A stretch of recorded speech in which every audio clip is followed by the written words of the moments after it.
তৃণমূল কংগ্রেসের তরফ থেকে আমি কুণাল ঘোষ, রাজ্য কমিটির অন্যতম সাধারণ সম্পাদক, আমার সঙ্গে রয়েছেন অন্যতম সহ সভাপতি জয়প্রকাশ মজুমদার। আমরা এই মুহূর্তে রয়েছি আলিপুরদুয়ারে কেন্দ্রীয় নির্বাচনী কার্যালয়ে। আমাদের সঙ্গে রয়েছেন প্রকাশ চিক বরাইক, আমাদের প্রার্থী এবং যিনি লোকসভার সদস্য, মাননীয় মুখ্যমন্ত্রী মমতা বন্দ্যোপাধ্যায়, আমাদের সর্বভারতীয় সাধারণ সম্পাদক অভিষেক বন্দ্যোপাধ্যায়, রাজ্য নেতৃত্ব, জেলা নেতৃত্ব, বুথ নেতৃত্ব, ব্লক নেতৃত্ব, গোটা তৃণমূল পরিবার। এই যে নির্বাচনী প্রচারটা হলো, তাতে আমরা আত্মবিশ্বাসী এবং নিশ্চিত যে 3-3 হবে। 3টি আসনে ভোট, 3টিতেই এবার তৃণমূল কংগ্রেস জিততে চলেছে। যে 3টি আসনে 19শে এপ্রিল নির্বাচন, 3টি আসনই আমরা জিততে চলেছি এবং রাজনৈতিক পরিবেশ, সামাজিক পরিবেশ এবং আমাদের যা সাংগঠনিক পরিস্থিতি, তাতে নির্বাচনের দিন বিকেলেই আমাদের কর্মীদের শারীরিক ভাষা, বডি ল্যাঙ্গুয়েজ, আত্মবিশ্বাস, মুখের ভাষা বলে দেবে এই 3 প্রার্থীর জয় শুধুমাত্র সময়ের অপেক্ষা। খুব সংক্ষেপে বলি, মানুষ দুটো জিনিস তুলনা করছেন, একটা কেন্দ্রের সরকার, একটা রাজ্যের সরকার। একটা সরকার যে পেট্রোল, ডিজেল, রান্নার গ্যাস, কেরোসিন তেল, জীবনদায়ী ওষুধ দাম বাড়াচ্ছে বাড়াচ্ছে বাড়াচ্ছে বাড়াচ্ছে বাড়াচ্ছে, আর একটা সরকার, মমতা বন্দ্যোপাধ্যায়ের সরকার, বিনামূল্যে খাদ্য, স্বাস্থ্য, শিক্ষা, সঙ্গে রাস্তা, আলো, জল, বিদ্যুৎ, তার সঙ্গে কর্মসংস্থান, স্বনির্ভর গোষ্ঠী, তার সঙ্গে কন্যাশ্রী থেকে রূপশ্রী, স্বাস্থ্যসাথী থেকে লক্ষ্মীর ভাণ্ডার। তফাৎ করবেন মোদীর সরকার আর মমতা বন্দ্যোপাধ্যায়ের সরকার। 500 টাকার তফাৎ, 500 টাকা নিয়ে তুলনা করবেন। মোদী সরকার 500 টাকা বাড়িয়েছে, মমতা বন্দ্যোপাধ্যায়ের সরকারও 500 টাকা বাড়িয়েছেন। মোদী সরকার রান্নার গ্যাসে বাড়িয়েছে আর মমতা বন্দ্যোপাধ্যায়ের সরকার লক্ষ্মীর ভাণ্ডারে বাড়িয়েছে। ফলে কারা বন্ধু, কারা শীত, গ্রীষ্ম, বর্ষা, তৃণমূল কংগ্রেস ভরসা, মমতা ব্যানার্জি ভরসা, এটাই সরকারের দৃষ্টিভঙ্গি থেকে স্পষ্ট। 2 নম্বর হচ্ছে বিস্তীর্ণ এলাকায় চা বাগান। চা বাগানগুলি নিয়ে বারবার নানা প্রতিশ্রুতি দিয়ে কেন্দ্রীয় সরকার রক্ষা করেনি, বিজেপি সরকার রক্ষা করেনি, কিন্তু চা বাগানের শ্রমিকদের বেতন থেকে শুরু করে অন্যান্য সামাজিক কল্যাণ থেকে শুরু করে মমতা বন্দ্যোপাধ্যায় এবং রাজ্য সরকার এটি করছেন। প্রকাশ চিক বরাইক এই জগৎটার সঙ্গে ওতপ্রোতভাবে জড়িত, আপনার আমার পাশের বাড়ির ছেলে।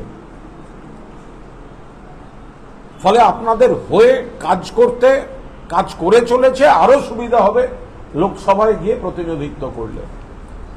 রাজবংশী থেকে সবাই যারা আছেন, তাদের বারবার মিথ্যা প্রতিশ্রুতি দিয়ে এসছেন বিজেপি দল, কিন্তু মমতা বন্দ্যোপাধ্যায় উন্নয়নটা সকলের জন্য নিয়ে গেছেন। এ ব্যাপারে আপনাদের আমি একটু শুধু স্মরণ করিয়ে দেব কয়েকটি বিষয়, যেগুলি আলিপুরদুয়ারের ক্ষেত্রে প্রযোজ্য। 2016 সালে নরেন্দ্র মোদী মাদারিহাটের জনসভায় ঘোষণা করেছিলেন রুগ্ন চা বাগান অধিগ্রহণ করবেন। আজ পর্যন্ত একটা চা বাগানও অধিগ্রহণ কেন্দ্র করেনি। 19 সালে অমিত শাহ বলেছিলেন রাজবংশী ভাষাকে সংবিধানের 8ম তফসিলভুক্ত করবেন। আপনারা জানেন প্রতিশ্রুতিতেই থেকে গেছে, এসব কিছু হয়নি। নারায়ণী সেনা, নারায়ণী ব্যাটালিয়ন গঠন করব, কত বড় সব হুঙ্কার ছিল, নারায়ণী ব্যাটালিয়ন গঠন হয়নি।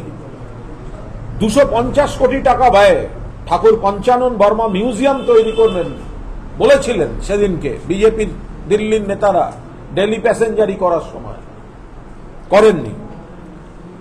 2019 সালের নির্বাচনের প্রাক্কালে বিজেপির তাবৎ নেতৃত্ব জনসভা এবং সাংবাদিক সম্মেলনে বলেছিলেন আলিপুরদুয়ারে সুপার স্পেশালিটি হাসপাতাল তৈরি করবেন।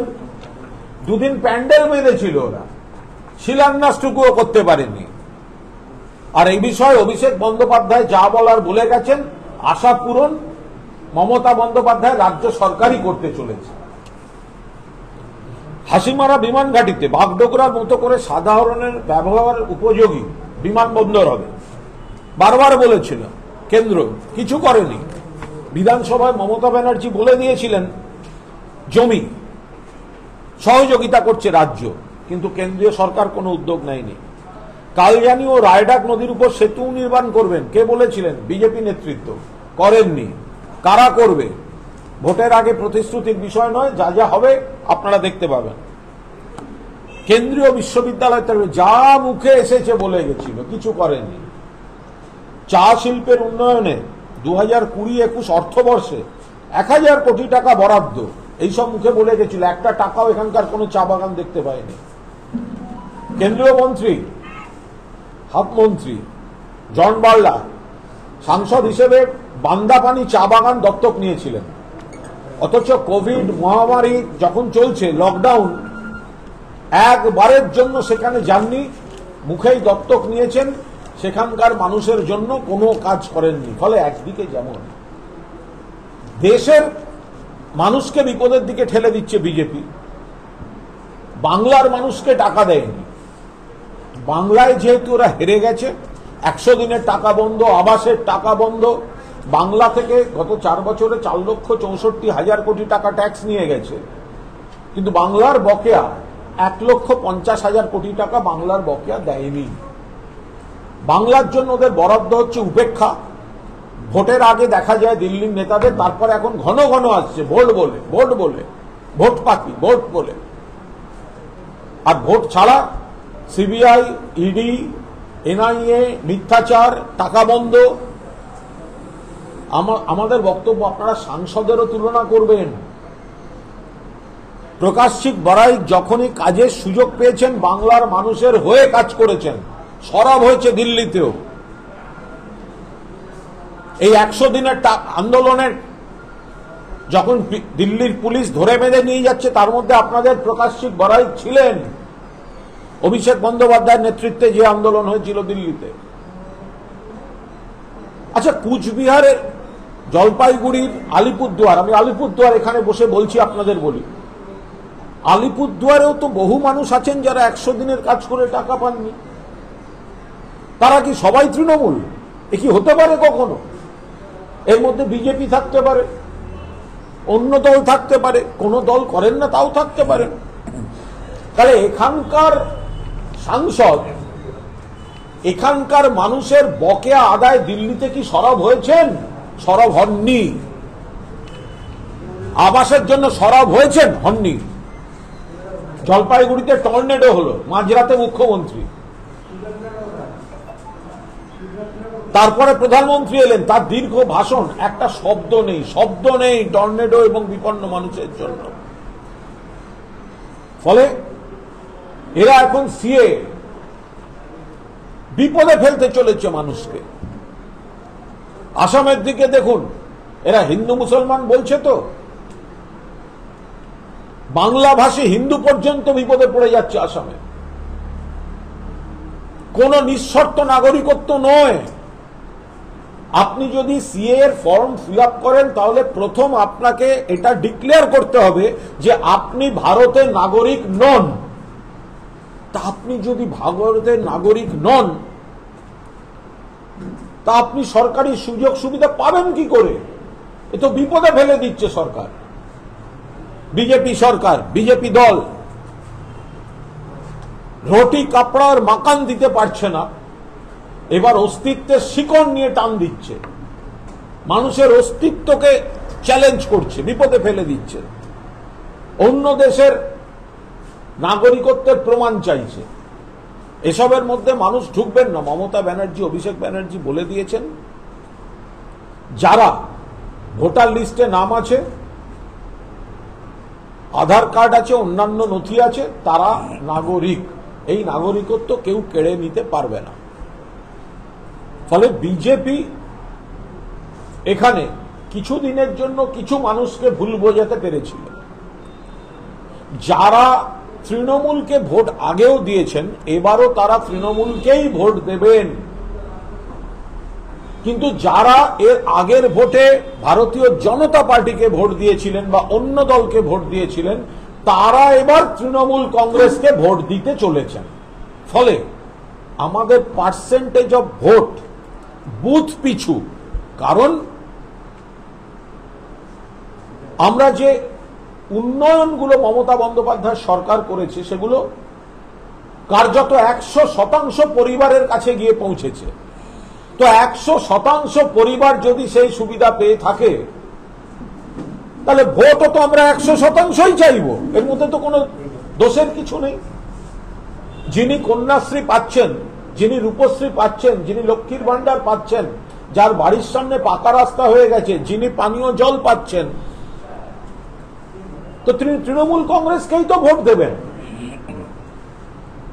ফলে আমরা বুথ পিছু সর্বোচ্চ ভোট অঙ্ক কষে আমরা আত্মবিশ্বাসী। আলিপুরদুয়ার সহ 3টে আসন সমস্ত হিসাব উল্টে, সমস্ত সমীক্ষা উল্টে তৃণমূল কংগ্রেস জিততে চলেছে। কারণ মানুষ বুঝতে পারছেন বিজেপি কিছু দেয়নি, বিজেপি কিছু করেনি।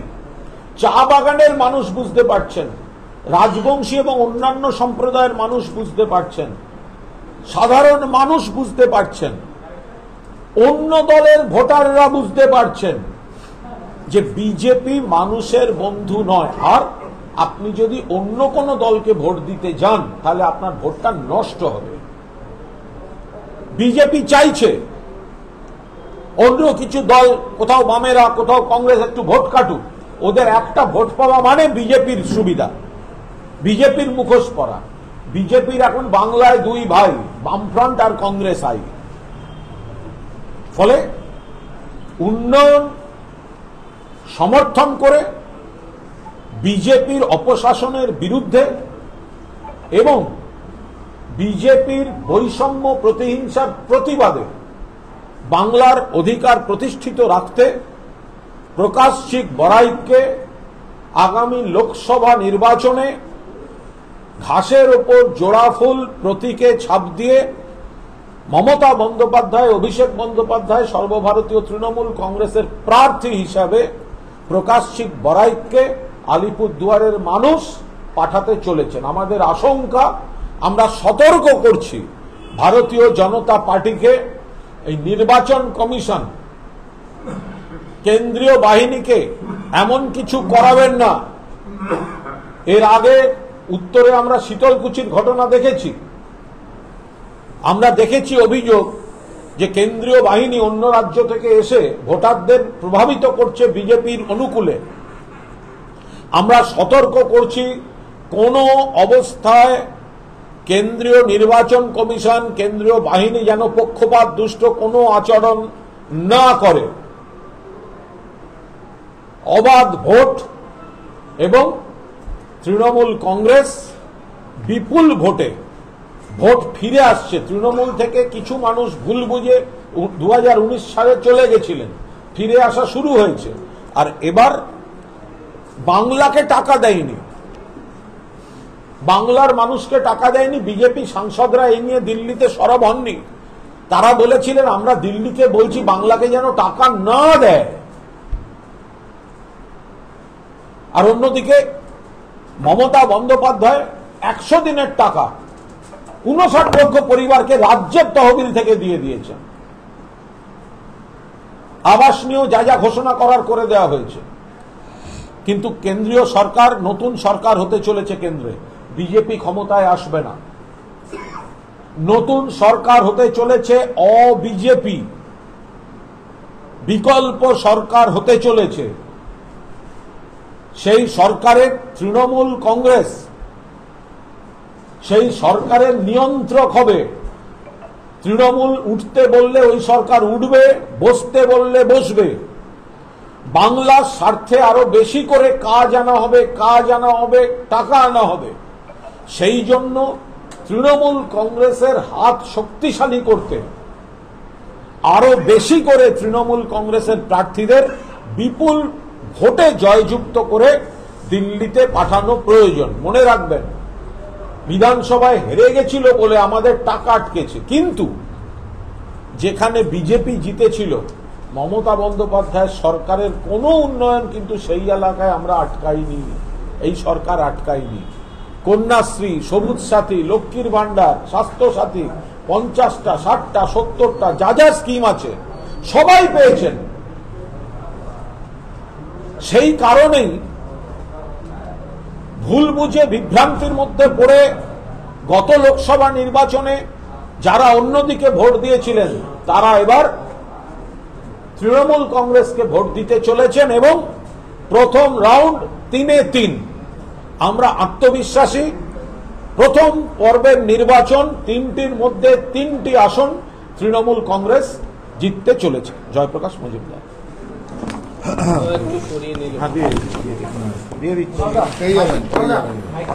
দিয়ে দিচ্ছি।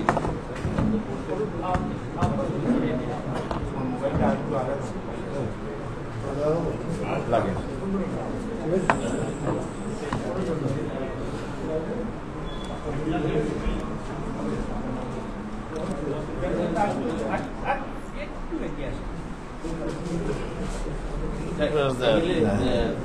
আচ্ছা, কুণাল বিশদভাবে আপনাদের সামনে রেখেছে যে পটভূমিকায় সামনের লোকসভা নির্বাচনে তৃণমূল কংগ্রেস প্রথম পর্ব থেকেই জয়ের দিশাতে চলতে শুরু করেছে, করবেও। আমি কয়েকটি ছোট ছোট জিনিস বলবো। প্রায় অধিকাংশ আমাদের যা কথা, আমাদের বক্তব্য কুণাল কভার করেছে। এই আলিপুরদুয়ারের লোকসভা কেন্দ্রে বিজেপি প্রার্থী দেওয়ার সময় থেকেই হেরে বসে আছে, যে কারণে তারা তাদের গতবারের জয়ী প্রার্থীকে তারা সরাতে বাধ্য হয়েছে। যে প্রার্থীকে তারা মন্ত্রী করেছিল, মন্ত্রিসভায় ছিল, 4 জন মাত্র মন্ত্রী ছিলেন নরেন্দ্র মোদীর সরকারে, তার মধ্যে একজন ছিলেন আলিপুরদুয়ারের গতবারের যিনি জয়ী প্রার্থী। সেই মন্ত্রী প্রার্থীকে তারা আসন বা প্রার্থী করতে সাহস দেখাননি। এর থেকেই পরিষ্কার যে বিজেপি লড়াই শুরু হওয়ার আগেই তারা পরাজয়কে অবশ্যম্ভাবী ধরে নিয়ে হেরে বসে আছে। চা বাগানের কথা হয়েছে এখানে। আমি একটি বিষয় বলবো, আপনাদের এই সমস্যাটা সামনের দিক থেকে ক্ষুদ্র হলেও একটা এমন সমস্যা যেটা মোদী সরকার চাইলে অনায়াসে চা বাগানের স্বার্থে তারা করতে পারতেন। সেটা আপনারা জানেন, চা বাগানে চা তুলতে তুলতে এই লক্ষ মহিলা যারা চা তোলেন তাদের আঙুলের অবস্থা এমন হয় যে সেই আঙুলে পরবর্তী ক্ষেত্রে আধার কার্ডের যে আঙুলের ছাপ তার সঙ্গে মেলা মুশকিল হয়ে ওঠে।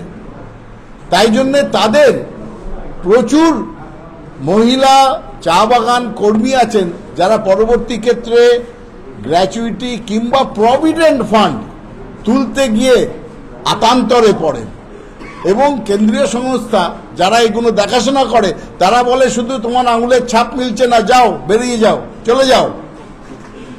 এই যে দুস্থ মহিলারা তারা আবেদন করেছিল এবং সেই আবেদন সংগঠিত করেছিল তৃণমূল কংগ্রেস এই দুস্থ চা বাগান কর্মীদের হয়ে, যে একটা অন্য কোনো ব্যবস্থা করুন। এটা তাদের প্রফেশনের জন্যে, তারা ওই যে সকাল থেকে সন্ধেবেলা পর্যন্ত চা পাতা তোলে আঙুল দিয়ে দিয়ে, তার জন্যে এটা একটা অকুপেশনাল হ্যাজার্ড। তার জন্য আপনারা অন্য ব্যবস্থা করুন, চোখের ছাপ নিন, অন্য কিছু করুন, তার বিনিময়ে এরা যেন টাকার থেকে প্রতারিত না হন। আমি প্রতারণা কথাটা ব্যবহার করছি যে কেন্দ্রীয় সরকার সামান্য অছিলায় তাদের প্রাপ্য টাকা থেকে তাদের বঞ্চিত রেখেছে। এইটা বারবার তৃণমূল কংগ্রেস এই আন্দোলনকে সংগঠিত করে কেন্দ্রীয় প্রভিডেন্ট ফান্ড সংস্থার সামনে জলপাইগুড়ির হেড অফিসে গিয়ে তারা এই নিয়ে আন্দোলন সংগঠিত করেছে, যে কারণে চা বাগানের যত মায়েরা আছেন, বোনেরা আছেন, তারা এবার সংগঠিতভাবে তৃণমূল কংগ্রেসের সঙ্গেই থাকবেন, এই নিয়ে আমাদের কোনো সন্দেহ নেই। কিন্তু মোদী সরকার এই সামান্য একটা ব্যবস্থা করে এদেরকে যে একটা সুরাহা দেওয়া, সেটার ব্যবস্থা করেনি। সামনের দিনে আরো বৃহত্তর আন্দোলন করবে তৃণমূল কংগ্রেস। এই আলিপুরদুয়ার কেন্দ্রে আমরা ভুলে গেলে চলবে না যে সারা পশ্চিমবঙ্গে, যেটা মমতা বন্দ্যোপাধ্যায় বারবার বলে আসেন, যে পশ্চিমবঙ্গ এমন একটা রাজ্য সেখানে সমস্ত ধর্ম, বর্ণ, জাতি সবাই নিশ্চিন্তে থাকতে পারে। তার একটা উদাহরণ হচ্ছে আলিপুরদুয়ার, যেখানে প্রায় 3 লক্ষ কি 3 লক্ষেরও বেশি খ্রিস্টান সম্প্রদায়ের মানুষ থাকেন। আমরা মনে করে দিতে চাই, এই মানুষেরা শান্তভাবে তাদের ধর্ম আচরণ করেন, তারা সমাজের সঙ্গে জুড়ে আছেন। রাজবংশী, আদিবাসী, নেপালি, উচ্চবর্ণের হিন্দু সবাই মিলে এখানে শান্তিতে থাকেন।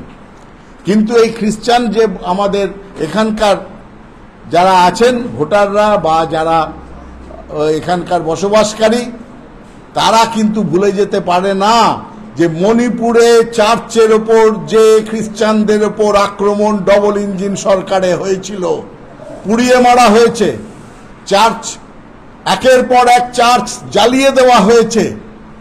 সুতরাং এই সামনের নির্বাচনে এই আমাদের খ্রিস্টান বন্ধুদের, 3 লক্ষ বেশি খ্রিস্টান বন্ধুদের প্রতিবাদেরও এটা একটা জায়গা, যে ডবল ইঞ্জিন সরকার যেভাবে ধর্মের ওপর আঘাত এনেছে সেটাও তারা ভুলে যাবে না। এরই সঙ্গে আমি মনে করিয়ে দেব যে এখানে কুণাল যেটা বলেছে যে আমাদের কোনো ধর্ম বর্ণ দেখে মমতা বন্দ্যোপাধ্যায়ের উন্নয়ন কাজ করে না, কিন্তু আমরা দেখছি কেন্দ্রীয় সরকার বারবার পশ্চিমবঙ্গকে তাদের পেটে মারা, ভাতে মারা, শুকিয়ে মারা এই প্ল্যান তারা জারি রেখেছে। বিশেষ করে আমি গতকালও বলেছি যে শুভেন্দু অধিকারী যে প্ল্যান করেছিল 2021-এ পরাজয়ের পরে আগলাবার 200 পার, এটা করতে পারেননি মোদি, অমিত শাহ বারবার এসেও। তারা 77-এ আটকে গিয়েছিল, সেই সংখ্যা আজকে নেমে 67 না 57 আমরাও জানি না। প্রত্যেক দিনই আপনারা দেখেছেন 1-2 করে বিধায়ক শুভেন্দু অধিকারীর জমিদারি মনোভাবের জন্য তারা দল ছেড়ে চলে যাচ্ছে। এই পরিস্থিতির পরে যখন হেরে গেলেন, তখন তারা সিদ্ধান্ত নিয়েছিলেন যে পশ্চিমবঙ্গকে পেটে মারতে হবে, ভাতে মারতে হবে। তার পরিণাম এতদিন ধরে টাকা দেননি, এবং আপনারা দেখেছেন নিজেরাই স্বীকার করেছেন যে আমরাই এই টাকা বন্ধ করেছি। সুকান্ত মজুমদার বলেছেন যে আমার একটা ফোন কলে সমস্ত টাকা রিলিজ হয়ে যেতে পারে, মানে যেন আটকে রেখেছেন, আমি ফোন করে বলবো যে এবার ছেড়ে দাও। এই যে ভয়ঙ্কর পরিস্থিতি, মানুষের অধিকারের টাকা, এই টাকা যে আটকা রাখছেন, এটা মোদির নিজের টাকা নয়, বিজেপির নিজের টাকা নয়, এটা সারা ভারত থেকে করদাতাদের টাকা, যেটা সারা ভারতের টাকা গিয়ে জমা হয়, সেটা সুষ্ঠুভাবে বন্টন করার দায়িত্ব, কাস্টোডিয়ান হচ্ছে মোদী সরকার। সেক্ষেত্রেই তারা দ্বিচারিতা করছে, বঞ্চনা করছে বাংলাকে। বাংলা এই বঞ্চনার প্রতিবাদে ভোট দেবে, বাংলা এই বঞ্চনার প্রতিবাদে মুখর হবে। বাংলাকে কেউ দাবিয়ে রাখতে পারবে না, আগেও পারেনি, আজকেও পারবে না। এবং আলিপুরদুয়ার সেই ক্ষেত্রে একটা অগ্রগণ্য একটা জায়গা নেবে, তারা এই বাংলার বঞ্চনার বিরুদ্ধে রায় দেবে, এই ব্যাপারে আমরা নিশ্চিত। যদি কোনো প্রশ্ন থাকে উত্তর দেওয়ার চেষ্টা করবো। আজকে রামনবমীর মিছিল দেখা গিয়েছে রাজ্যের বিভিন্ন জেলাতে, আপনার অস্ত্র নিয়ে মিছিল করেছে রাজ্যের বিভিন্ন জেলা, হাওড়া, রামপুরহাট, কি বলবেন? দেখুন, আমরা পরিষ্কার একটা কথা বলি যে রামনবমী এটা তো নতুন কিছু নয়, বাসন্তী পুজোর পবিত্র মহানবমী এবং একই সঙ্গে রামনবমী, তাই তো? রাম মানেই বিজেপি, এটা কিন্তু নয়। একটা বিরাট সংখ্যক মানুষের কাছে রাম হচ্ছেন ভগবান, আর বিজেপির কাছে রাম হচ্ছে ভোট ক্যাচার। বিজেপি রুটি কাপড়া আর মাকানের রাজনীতিতে থাকে না, উন্নয়ন করে না। তারা মানুষকে ভেদাভেদ করা, ধর্মের নামে উত্তেজিত করা, ধর্মীয় মেরুকরণ করা। তারা ভগবান রামচন্দ্রকে রাস্তায় নামিয়ে মিছিল করাচ্ছেন প্রায়। ফলে যারা রামকে নিয়ে উগ্রভাবে মিছিল করলেন তাদের লক্ষ্য হচ্ছে ভোট, রাজনীতি। আর যারা মন থেকে রামকে পুজো করলেন, সুন্দর শোভাযাত্রা করলেন, মন্দিরে পুজো করলেন, বাড়িতে পুজো করলেন, তারাই হচ্ছেন প্রকৃত রাম ভক্ত। ফলে বিজেপিরা হচ্ছে ভেজাল রাম ভক্ত, একদম পাতি কথায় ভেজাল রাম ভক্ত। ভগবান রামকে ভোট মার্কেটিং এর কাজে, মোদির মুখ চলছে না, মোদির মুখ চলছে না, বিজেপির কোনো নেতাদের মুখ চলছে না, সেই কারণে ভগবান রামের মুখ দিয়ে মিছিল করতে হচ্ছে।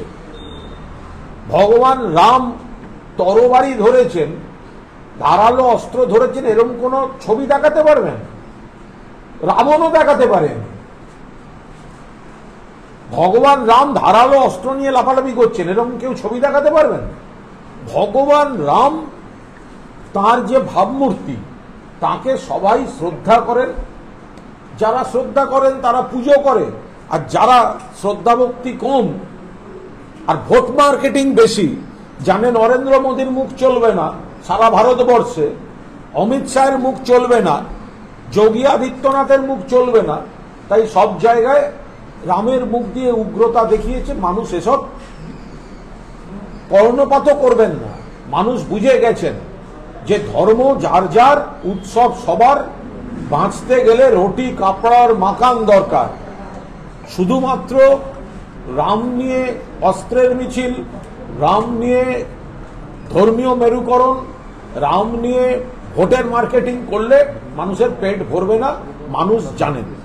আমি একটা কথা শুধু এর সঙ্গে যোগ করব, এটা একটুখানি মজার ঘটনা আমার মনে হয়েছিল অন্তত, যে 2021-এর নির্বাচনের আগে বিজেপির অফিসে ইলেকশন স্ট্র্যাটেজি নিয়ে আলোচনা হচ্ছে।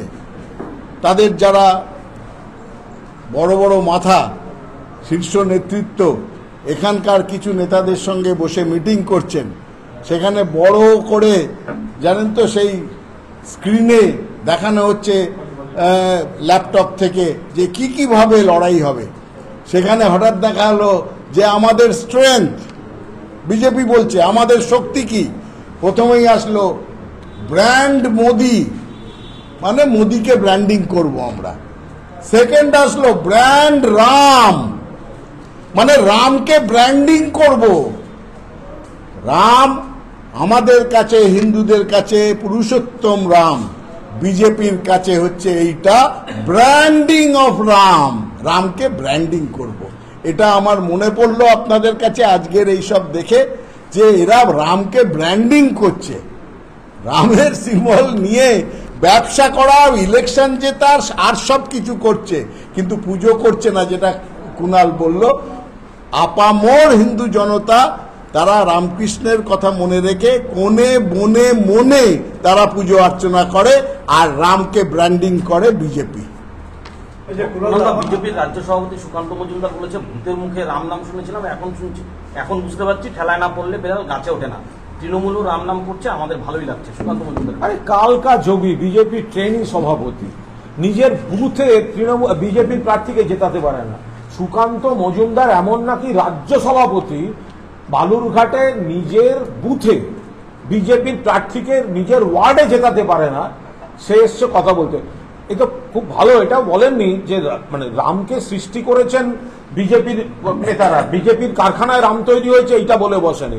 সুকান্ত মজুমদারের বহু মানে পূর্বপুরুষের, তার পূর্বপুরুষ, তার পূর্বপুরুষ, কয়েকশো পূর্বপুরুষের আগে, তখন থেকে রামের সংস্কৃতি এগুলো চলছে। ফলে বিজেপি এসে রাম শুরু করেছে এরকম তো ভাবার কোনো কারণ নেই। রামনবমী, ভগবান রামকে পুজো, এগুলো তো দীর্ঘদিন ধরে চলে এসেছে। তারা যেটা জয়দা বললেন, তারা ভোটের জন্য রামকে ব্যবহার করছে, তাদের ভোটের ব্র্যান্ডিং এ রামকে নিয়ে মার্কেটিং করছেন। আর যেটা আমাদের সংস্কৃতিতে, হিন্দু সংস্কৃতিতে চলে এসছে, সেটা তো চিরদিনই রাম ছিলেন, রাম আছেন, রাম থাকবেন, তার সঙ্গে কি সম্পর্ক? দাদা, ভেটাগুড়িতে তৃণমূলের প্রচারের গাড়িতে হামলা চলেছে, আহত হয়েছেন তৃণমূল কর্মী, বিজেপির বিরুদ্ধে অভিযোগ উঠেছে এই হামলা, কি বলবেন? আমরা তো বলছি, ওরা তো বুঝে গেছে উত্তরবঙ্গে এবার বিজেপির পায়ের তলা থেকে মাটি সরছে। প্রথম তিনটে যে পর্যায়ের নির্বাচন, তিনটে আসন প্রথম পর্যায়ের নির্বাচনে তিনটে আমরা জিতবো। নিশীথ প্রামাণিকের গুন্ডা বাহিনী ভেটাগুড়ি বলেছে কুচবিহার, তিনটে আমরা জিতবো। আমরা আলিপুরদুয়ার জিতবো, আমরা কোচবিহার জিতবো। এবার ওরা বুঝতে পারছে, সেই জন্য মরিয়া হয়ে হামলা, মরিয়া হয়ে কেন্দ্রীয় বাহিনীকে ব্যবহার, মরিয়া হয়ে নাটক, এইসব হচ্ছে। আমরা এগুলো সতর্ক করছি, আগের থেকে সতর্ক করছি। শুধু তাই নয়, এবার আলিপুরদুয়ার থেকে মালদা পর্যন্ত আমরা 8 টার্গেট নিয়ে এগিয়েছি। ভোটের রেজাল্টের দিন মিলিয়ে নেবেন। উত্তরবঙ্গ বিজেপিকে, উত্তরের উত্তর কাকে বলে না, এবার বিজেপিকে ভালো করে বুঝিয়ে দেবে। দাদা, শ্রমিক ভট্টাচার্য বলছেন যে বিজেপি এখনো মারা শুরু করেনি, তৃণমূলের নিজেদের মধ্যে ঝামেলা, কি বলবেন? তো হাস্যকর কথাবার্তা। এই ধরনের কথাবার্তা তো ইলেকশন কমিশন থেকে বারণ করা উচিত। বিজেপির গোষ্ঠীবাজি। দিলীপ ঘোষ আমাদের সঙ্গে আইডিওলজিক্যাল, তার মত পার্থক্য, আইডিওলজিক্যাল ব্যাটল আছে, কিন্তু তিনি একজন পুরনো দিনের বিজেপি। তো তিনি 5 বছর ধরে মেদিনীপুর চাষ করলেন, আর তাকে তুলে উচ্ছেদ করে পাঠিয়ে দিয়েছে দুর্গাপুরে। তো সুতরাং বিজেপি সব জায়গায় গোষ্ঠীবাজিতে ভাগ হয়ে গেছে। আমরা তো বারবার বলছি যে যারা আদি বিজেপি, তারা কি ভেবেছিল যে সিবিআই ইডি থেকে বাঁচতে কিছু দলবদলু গিয়ে দলটা হাইজ্যাক করবে? ফলে কিছু অতৃপ্ত আত্মা, যাদের তৃণমূল জায়গা দেয়নি, তৃণমূল যাদের বিরুদ্ধে অভিযোগ দেখে যাদের সরিয়ে দিচ্ছিল, তারা গিয়ে বিজেপিতে জুটেছে এবং তারা বিজেপিটাকে হাইজ্যাক করার চেষ্টা করেছে। তো আদি বিজেপিরা এবার তার বিরুদ্ধেই তো সব তৃণমূলকে ভোট দেবেন। আদি বিজেপিরা কেউ এই দলবদলু হাইজ্যাকার বিজেপি, যারা সিবিআই ইডি থেকে বাঁচতে গেছে, তাদের সমর্থনে কেউ ভোট দেবেন না। আত্মসম্মান থাকলে কেউ, কোনো আদি বিজেপি, তারা বিজেপির কোনো প্রার্থীকে ভোট দেবেন না।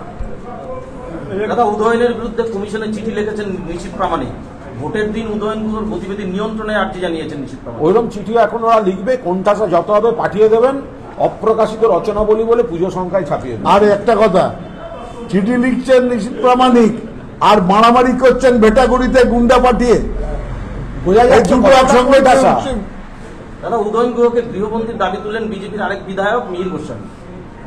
সব কান্নাকাটি অবস্থা, হারতে চলেছে, পায়ের তলা থেকে মাটি সরছে। এখন এই কারা করছে এগুলো? এরা তো সব একটা সময় উদয়নবাবুর মানে মানে এরা সবাই পূর্ব পরিচিত, এরা আজ যাই হোক কেউ বিজেপির নয়। এখন পায়ের তলা থেকে মাটি সরছে, এসব সার্কাস বিজেপির মধ্যে এখন অনেক দেখা যাবে। আমাদের একটা বক্তব্য আছে এই প্রসঙ্গে, যে প্রথমে তারা উদয়ন গুহকে সামলাক, তারপরে তারা ভাববে অন্য বড় অভিষেক বন্দ্যোপাধ্যায়, মমতা বন্দ্যোপাধ্যায়ের কথা। এই যে কুচবিহারের কথা বলছেন, তারা বারবার বলছেন উদয়ন গুহকে আটকাতে হবে, উদয়ন গুহকে গৃহান্তর করতে হবে। এতেই বোঝা যাচ্ছে এই একা উদয়ন গুহকে নিয়েই উত্তরবঙ্গের এই 3টি আসনের বিজেপি থরহরি কম্পমান। আগে উদয়ন গুহকেই সামলান তারা। সুকান্ত মজুমদার আবার বলছে ধর্ম রক্ষায় হিংসা পূর্ণের কাজ, রামনবমী নিয়ে তৃণমূল বিভাজনের রাজনীতি করছে। তৃণমূল কোনো রাজনীতি করছে না রামনবমী নিয়ে।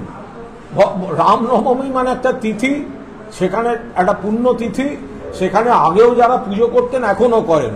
যারা নব্য বিজেপি হয়েছেন, তারা হঠাৎ রামের মার্কেটিংয়ে এরকম একটা দিনকে তারা একটা উগ্র রাজনীতি, উগ্র ধর্মীয় কাজে এটা ব্যবহার করছেন। এর সঙ্গে তৃণমূলের কোনো সম্পর্ক নেই। সুকান্তবাবুরা যত এটা করবেন তত প্রমাণিত হবে যে তারা জনগণ থেকে বিচ্ছিন্ন এবং রুটি কাপড়া আর মাকান, মানুষের অধিকারের রাজনীতিতে, বাংলার অধিকারের রাজনীতিতে তারা নেই। এত বড় বড় কথা বলছেন সুকান্ত মজুমদার। কোনোদিন দিল্লিকে একটা চিঠি লিখে বলেছেন বালুরঘাট, ওনার কেন্দ্র বালুরঘাট, বালুরঘাটের যারা 100 দিনের টাকা পায়নি, বালুরঘাটের যারা আবাসের টাকা পায়নি, সেই টাকাটা কেন্দ্রীয় সরকার ছেড়ে দিক। সুকান্ত মজুমদার একটা চিঠি দেখাতে পারবেন দিল্লিতে লিখেছেন? বাংলার মানুষের সঙ্গে বিশ্বাসঘাতকতা করে ধর্মের নামে মেরুকরণের রাজনীতি করে এসব আর বাংলায় এবার হবে না। ধর্ম রক্ষায় হিংসা পুণ্যের কাজ, সুকান্ত মজুমদার। ধর্ম রক্ষায় হিংসা নাকি পুণ্যের কাজ, সুকান্ত মজুমদার। ওরম পুণ্য ওর ওপর যদি তৃণমূল প্রয়োগ করে তখন একই কথা বলবে তো। ওইরম পুণ্য তৃণমূলের কারণ মনে হলো আমি পুণ্য করবো, সুকান্তবাবু ঠিক কাজ করেছেন, এবার তারপরে সুকান্তবাবু ঠেলা সামলাতে পারবেন তো।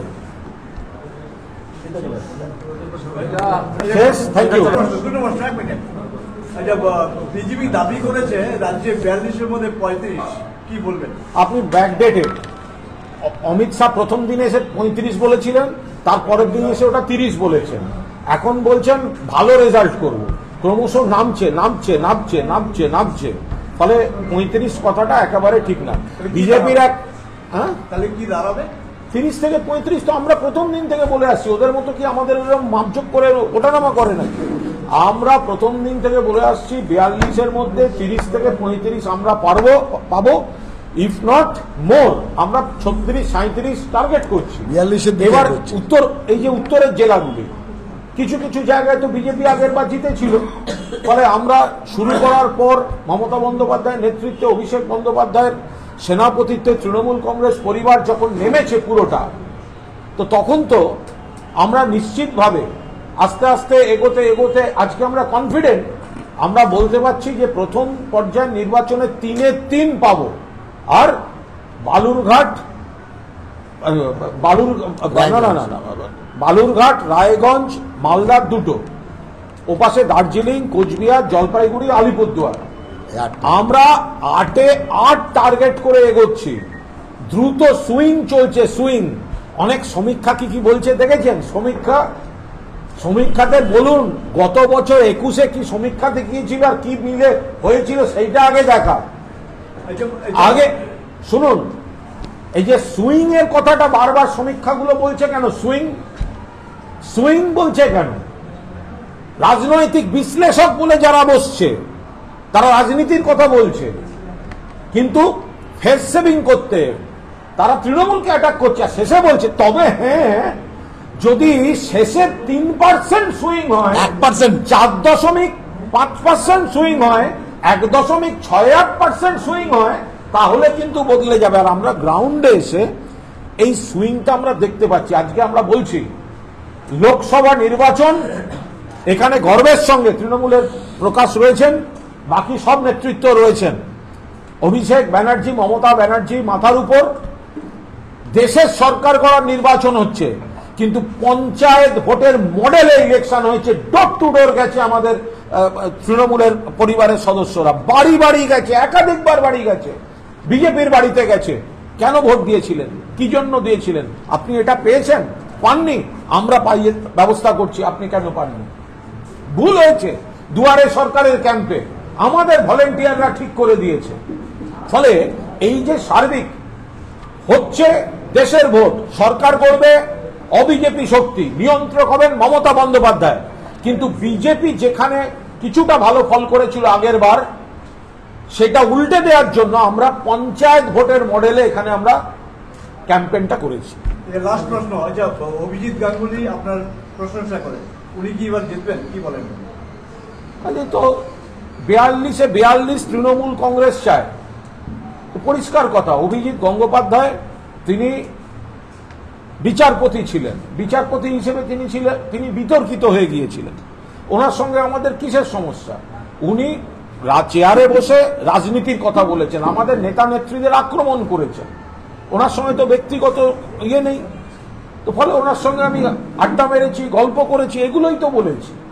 তারপরে উনি ছেড়ে দিয়ে বিজেপিতে জয়েন করলেন, তাতে তো আমাদের যে অভিযোগগুলো ছিল আদালত সম্পর্কে সেটাই প্রমাণ হয়ে গেল।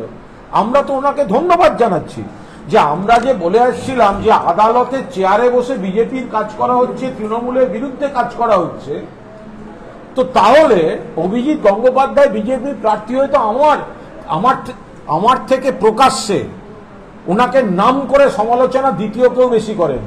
তা আজকে সেই অভিযোগটা সত্য বলে প্রমাণিত হয়েছে, উনি বিজেপির প্রার্থী হয়েছেন। এবার ব্যক্তিগতভাবে ওনার সঙ্গে আমার আড্ডা মেরে আমার ভালো লেগেছে, আমার লেখা ওনার ভালো লেগেছে, সে তার জন্য আমি ওনাকে ধন্যবাদ দেব।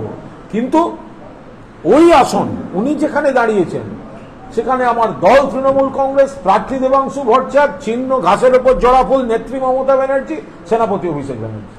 অভিষেক গাঙ্গুলি সম্বন্ধে একটা কথা আমাদের না বললেই নয়, যে তার সম্বন্ধে হাইকোর্টেরই তার সতীর্থ কর্মী বা যারা তার সঙ্গে ছিলেন অন্য বিচারপতিদের মধ্যে একজন বিচারপতি বলেছেন পচা আপেল। তো তমলুকের লোক কি একটা পচা আপেলকে বেছে নেবে? আর যে বিচারপতি থাকাকালীন বলছেন আমি যখনও রেজিগনেশন দিইনি, কিন্তু তখনই কথা চালু হয়ে গিয়েছিল কার সঙ্গে? শুভেন্দু অধিকারীর সঙ্গে। কোথায় যাওয়ার জন্য? বিজেপিতে যোগদানের জন্য। তিনি নিজেই বলেছেন কথা চালু হয়েছিল। এই অনৈতিক যে প্রসেসটা চলেছিল সেটা শুধু কথায় সীমাবদ্ধ ছিল না অর্থনৈতিকভাবেও তাতে কোনো রকম কোনো ঘটনা ঘটেছিল?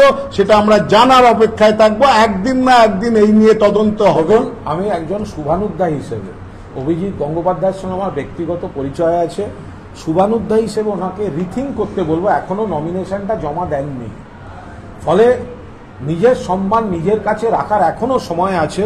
উনি বিজেপিকে জানিয়ে দিন যে আমি প্রার্থী হব না, কারণ ওখানে আদি বিজেপিরা গোটা তমলুক আর কাঁথিতে পূর্ব মেদিনীপুরে আদি বিজেপিরা কেউ বিজেপিকে ভোট দেবে না।